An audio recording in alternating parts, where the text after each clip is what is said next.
Hi everyone, welcome to another video from our CMAT Innovation and Entrepreneurship series. Let's get started. So let's start with the first question. The question says, how should a company respond in a high income elasticity market when the economy is expanding? Now, when the economy is expanding, people of course start earning on the higher side, and because of that, the demand also goes up, right? So when you have a higher demand, you will also have to have more production to cater to that particular demand. So if a company is sitting into an economy like that, then they will have to increase their production to meet the demand that is there. So if we look at the options that are there, the first one says focus on cost reduction to maintain price competitiveness. Now, of course, they can look at cost reduction, but then why? Because anyway the demand is increasing, so they are not going to get benefited because of the cost reduction that they will do. The second option says shift to offering low cost alternatives. Again, not really. The economy is expanding, the demand is going up. Unnecessarily, you don't want to spend or you don't want to sell low cost alternatives. The third one says increase production to meet higher anticipated demand. This definitely looks good because as the demand is going to go up, you need to have more production, you need to have more stock to cater to that particular demand. That is why this becomes the right answer. Reduce marketing efforts, not really. In fact, in such cases, you would spend more on increased marketing expenses purely because you want to reach out to more and more people because the economy is expanding, right? So clearly, option C becomes the right answer here. Let's move on to the next one. It says which action demonstrates strong corporate environmental responsibility.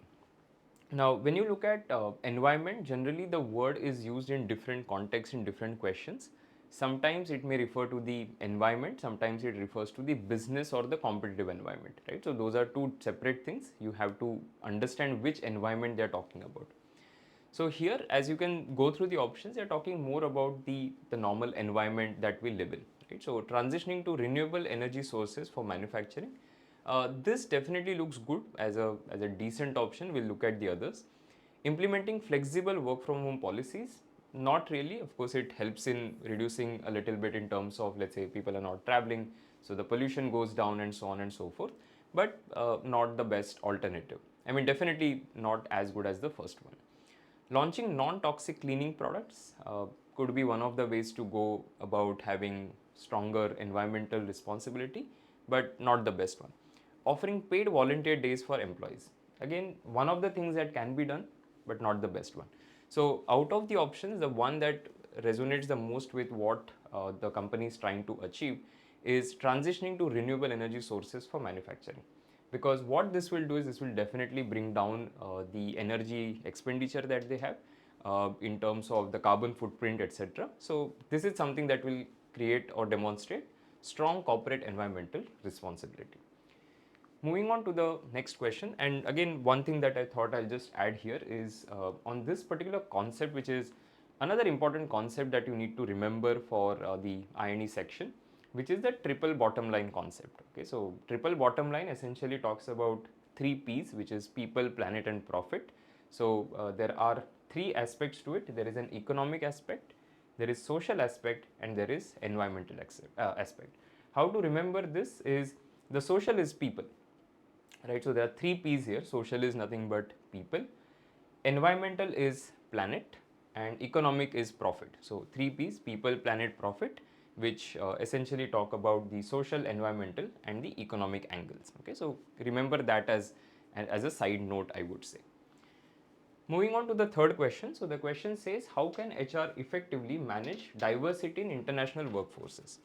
Now, whenever you have diversity based question, right, and they're talking about diversity in international workforce, clearly anything that says standardize, right, that will not be your answer, because it says standardize policies across all locations. Clearly that is not going to work. Different locations will need different policies, right? So this is definitely not the answer. Focus exclusively on demographic diversity. Okay, again, the focus cannot be only on that. So the word exclusively, generally, as I've been saying, right? So when you have any extreme options, be mindful of that. Adapt HR policies to reflect cultural and legal differences. This looks good because we're talking about how in different, let's say, geographies, you're going to have different policies. So this looks good. The last one says decentralize HR decisions entirely to local offices. That may be a way to go about it, but not the best solution, because then you are giving power to basically everybody, and then it may not really give you optimal results, right? So this is something that may not work in the best possible interest for the organization. We'll go with C in this particular case as the best possible answer. Okay. All right. Let's move on to the next one. What's the role of the balance scorecard? Okay, now balance scorecard is another important concept that you encounter when you study the organizational behavior in your first year of MBA. And balance scorecard is something that has 4 perspectives. If you know that part of the entire definition, then you should be able to answer this question fairly easily. So it talks about what is the role of the balance scorecard in evaluating HR strategic impact, right? So balance scorecard itself is like a strategic tool that is used. And if you look at the first option, it says assessing HR contributions across multiple dimensions, right? So the multiple dimensions is something that you have to know. I'll tell you what those dimensions are or the perspectives are. The second says measuring cost cutting success, not really. Reducing employee turnover, focusing exclusively on financial performance, this definitely does not fit into, I mean, you cannot say exclusively, right? So the word exclusively is the problem, because financial perspective is there as part of the balance scorecard, and these are the, I'll show you the 4 perspectives. So there are 4 perspectives to balance scorecard, which was given by Kaplan and Norton. Again, another question that can appear as who gave the concept of balance scorecard. The names are Kaplan and Norton. Now the 4 perspectives are customer, internal process, financial, and learning and growth. Right? So these are different perspectives or dimensions. So the HR has to look at all of them collectively in that balance scorecard. Right? So the balance scorecard incorporates all of these perspectives. So that is why you cannot be focusing on only one of them. So the reason why say option D can be eliminated is because it says focusing exclusively on the financial perspective, right? So you cannot do that. You have to focus on all of it. And that is why we'll go with option 1 in this particular case, which is talking about the multiple dimensions that exist. Again, just to quickly repeat, what are the dimensions? Customer, internal process, financial, and learning and growth. Okay. Let's move on to the next one. So this is the 5th question. How does competency mapping enhance HR functions? Now the word competency, right? So we keep using this term or keep hearing this term that these are the set of competencies. For example, say a communication skills is a competency, right? Or a problem solving ability is a competency. Now, how does competency mapping enhance HR functions? So how does HR department use competency mapping? Now think of it, why would you use competency mapping? Let's say if I have a job, I have certain set of skills that are required. I'm basically evaluating whether the candidate has those skills or not. The way a B school is evaluating whether you have the right competencies to enter the B school. So how can HR use it? The question says, the option says optimizing hiring precision and training effectiveness. That looks good. Simplifying payroll processes. Not really, this is very transactional, so day-to-day operation related things, not something where competency mapping is needed. Reducing workforce amenity cost, again not really, not dealing with competency mapping. Streamlining vendor negotiations, again that can be eliminated. So the right answer here is going to be A, which is optimizing hiring precision, because you want to have the right hire who has, he or she has the right set of competencies that the organization is looking for. So that would be your answer for this question. Moving on to next one, question says what's the primary objective of financial planning in business management, right? So financial planning, why would you do that? And think of yourself as an organization, why would you do financial planning? Is to be in better control of the situation, right? So let's look at the options. It says to reduce tax liabilities exclusively, right? Not really. I mean, you do tax planning, of course, but as part of the financial planning, those are considered to be, so one of them is considered to be the subset of the other, but then you don't do that exclusively for that, right? So the way you also do your own tax planning, the overall financial planning does not have that as the sole focus. To calculate shareholder dividends, no, that's again, it's an operational thing. You don't have to have like the entire financial planning as a focus of this particular thing. To ensure equal liabilities and assets, not really, you don't necessarily need to have this in place. And to allocate resources for operational programs. Now this looks good because The whole financial planning is to figure out where should I be putting the money, right? So what are going to be the sources of money, and what are going to be the applications of money, and how to best utilize it so that we get higher returns, right? So option D is seeming to be the best option in this particular question. Moving on to question 7, which obstacle often hinders effective strategy execution? Now, of course, you have to know what the meaning of the word hinder is, which is slowing down progress. But even if you don't know, you know the word written here is obstacle, right? So if you clearly see that, okay, there's some roadblock kind of a situation. So the options are resistance to change, overestimating financial forecast, poor customer segmentation, and ineffective pricing models, right? Now this is talking about strategy execution. Now think of an organization, they've planned a very nice strategy, and what can go wrong in the strategy execution, right? Now clearly the first one, which is resistance to change, is going to be a problem, right? And especially when, let's say, a new software is introduced or new set of systems are introduced, you will typically see that people have resistance and they don't adapt very quickly to the change that is there, and that generally becomes the biggest hurdle, right? So because ultimately all strategy is going to be executed by the people who are working, any resistance from their side is going to be a roadblock for the execution. Okay. Moving on to question 8, what's the key benefit of digital transformation in marketing? Now think of how marketing as a practice or domain has evolved because of the tools that are available, which are digital. So first is reducing the need for traditional advertising. Okay, now yes, definitely because of digital transformation, you don't have to spend so much on the traditional advertising. Let's see if there is a better option. This looks okay. Second says enabling personalized large-scale customer engagement. Right, this is definitely better than the first one because it talks about personalized. The whole digital transformation allows you to evaluate who are the right set of customers and what sort of engagement should I be doing with those customers. So that is why this is better than A. C says focusing entirely on global audiences. Not really, you have so much local audience available. And simplifying product offerings. This is more of the product development side and not really the marketing side of things. And that is why, again, this will not go with as the answer.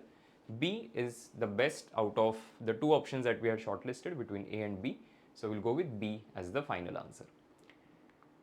Moving on to question 9. So the question says, what challenge is critical when selecting a global market entry strategy? Now think of again a company which is local, they are planning to go global, and they are thinking of, okay, what could be the challenges, right? Firstly, navigating local consumer preferences and laws. Could that be a challenge? Yes. Let's say tomorrow if you decide to set up business in some other country, you have to know what are the consumer preferences like, what sort of laws govern, what sort of tax rates exist, and things like that. So this, yes. Predicting global stock market trends.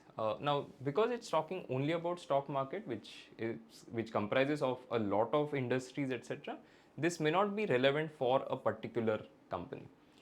Determining international travel needs, maybe, but not the best answer that we have. Standardizing product packaging. Right now, when you're thinking of going global, you may not have to even standardize because you may have different packages for different countries because there are some regulations. For example, in a lot of countries, you have to indicate how, let's say, how much sugar content is there with clear symbols or clear colors on the packaging, right? So standardizing product packaging, in fact, is not the right answer. So that is why we'll go with the first one, where you have to understand the consumer preferences as well as laws to go global in the geographical expansion sense. Moving on to question 10, what psychological aspect significantly impacts purchase decisions? Now, think of what was the last thing that you bought and how did you arrive at that particular decision. Was it because of the supply chain efficiency? Not really. I mean, as long as you're getting the product, it's okay. Economic conditions? Not really, even if the economy is not doing that well, the stock markets are not doing well at this point of time, but still people are buying a lot of things, right? So, not really. Perception, yes. If I, let's say, think of buying the latest iPhone, there is some sort of perception that I have about the product or what will it do to my overall sort of stature in the society if I have an iPhone, right? So there's a perception that I have around iPhone. And then cultural norms. Again, not really. I mean, people deviate a lot from cultural norms in terms of buying, right? So that's something that you can eliminate. So perception is the best option in this case. We'll go ahead with that as the final answer. Moving to question 11, what is not an objective of TQM? Now, total quality management, again, a very important concept, especially for those of you who are thinking of getting into operations and supply chain management. There are a lot of good books that are available in the market. Have a look at some of them if you are planning to get into ops. So, TQM is essentially about managing the entire quality of the product or the service that is being delivered.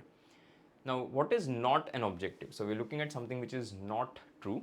The first is continuous process improvement, right? Obviously, when you think of TQM, continuously the company is thinking of how to deliver better products or services. So, this is actually correct.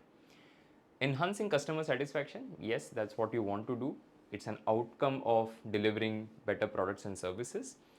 Ignoring employee feedback, not really. I mean, this is something that you would not want to do. You want to continuously listen to what is called in the realm of total quality management, it's called voice of customers. So the VOC, voice of customers, is something that you will have to know to make better products and services. And lastly, improving operational efficiency. So all quality, total quality management measures that are taken are to ensure that the efficiency is created. So this is correct. So the only one out of the 4 options which is not correct, that's what the question is asking you, is option C. Moving on to 12th, what is a key advantage of FDI? So foreign direct investment for host economies, right? So if let's say a country is having foreign direct investment from some other country, then what is the advantage of that? For example, as India, let's say if we have FDI coming in, let's say from some other country, let's say Japan for example, what would be the advantages for India? That is the question. So will it be technology transfer? Yes, I mean with whatever money that they bring in, they can also bring in a lot of technology. So technology transfer looks good. Currency devaluation, not really. Just because you have FDI does not mean that currency will get devaluated. Increased pollution, if they are, let's say, only doing knowledge transfer or technology transfer, they are not increasing pollution because of that. So this point is irrelevant. And dependence on foreign firms. So though it can create a little bit of dependence, but it's not the best answer. So out of the options, technology transfer is the best thing because they're talking about advantage and not a disadvantage. If you look at D, it sounds more as a disadvantage of having FDI, right, where it is creating dependency on somebody else. But when it comes to advantages, the only advantage that can happen is technology transfer out of the options that are given to us. Moving on to 13, which is not typically a part of a project feasibility study, right? So in one of the videos we spoke about feasibility analysis, right? So market feasibility, for example. So here it's talking about project feasibility, what is not a part of it. Now technical, yes, so you want to think whether some solution or any project that you have, is it technologically feasible? Is it financially feasible? Will it make sense financially? Yes, that also looks good. Personal preference of the manager. Not really, this has got nothing to do with feasibility. I may or may not believe in certain product or service, but if the company is willing to do that and they want to enter into it and the feasibility works out fine, the product or service will become successful. It has got nothing to do with my personal preferences, right? So that is why this is going to be our answer. Market feasibility, we've already seen in one of the videos where we spoke about that the market has to be suitable for that particular product or service. Moving on to 14, what's the primary focus of entrepreneurship, right? And again, in one of the videos in this series, we saw that entrepreneurship is connected closely with risk, right? So there's one of the definition of what entrepreneur is.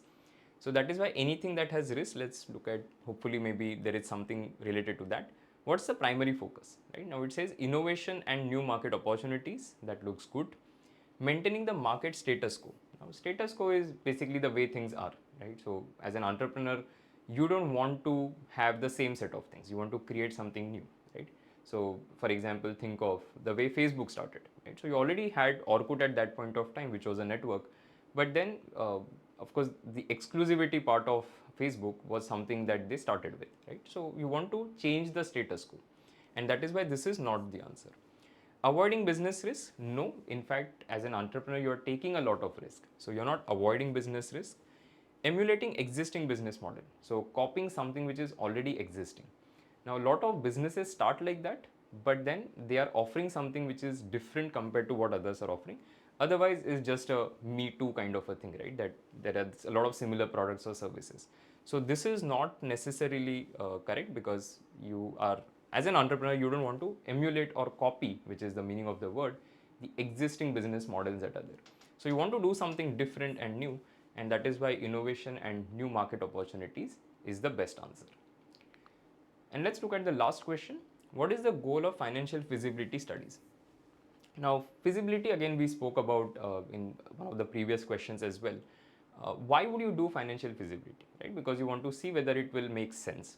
The first says ensure adherence to environmental rules, right? Not really. I mean, financial uh, project feasibility analysis is completely different compared to the environmental rules. Focus solely on technical requirements.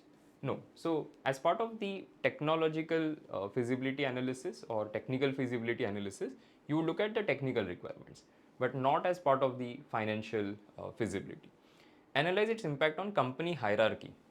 Not really. This is more to do with structure of the organization and more in line with what HR will be doing rather than the financial side of things. And evaluate the project's profitability and viability, right? So profitability, yes, because as I said, why would you do a project? Only if it makes financial sense, it gives you higher returns than whatever you are expecting. And viability, whether it is making sense to first of all get into it or not. So that is why D is the best option for this particular question. So that's it. We have concluded the 15 questions for this particular video. I'll be seeing you guys in another video hopefully very soon. Stay tuned. Wish you all the best.